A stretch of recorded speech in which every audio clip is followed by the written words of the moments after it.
people arrested in Tampa for feeding the homeless in a public park. The entire thing was live streamed on Facebook and is now getting national attention.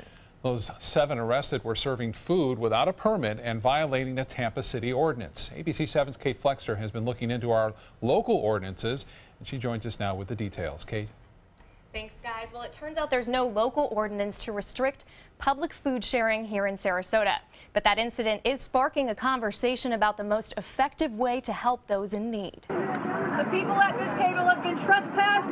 Activists were feeding the homeless in a public park in Tampa after police warned they were violating city ordinance. The hunger enforcement officers are here. Tampa police staying true to their word, arresting 7 people in a controversial move. The entire thing streamed live on Facebook. That's very disappointing to me. You know, it's hard for me to believe that in America people can be arrested for feeding people. Leslie Lovelace of the Suncoast Partnership to End Homelessness is one of many reacting to the incident. Feeding the homeless in a park is not going to solve their homelessness, but by the same token, arresting people for feeding people in the park doesn't end homelessness either. The National Coalition for the Homeless published a report in 2014 finding 30 cities in the country that restrict public food sharing in some way. 11 of those were in Florida, including Tampa, St. Pete, and Fort Lauderdale. Sarasota is not among those cities, only requiring a permit for crowds of 50 or more.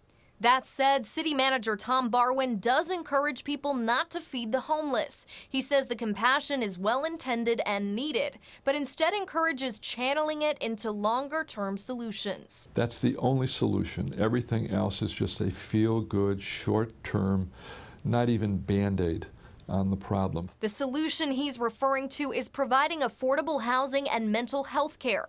Florida's ranked 49th in the nation for mental health spending per capita, and Barwin says the lack of resources shows. That gap, that lack of funding, I think is showing in the streets of Tampa, Clearwater, St. Pete's, Bradenton, Sarasota. Only then, Barwin says, will we see change. Slowly, we're becoming more enlightened with what the problem actually is and how the problem can actually be solved. And that is truly the compassionate approach.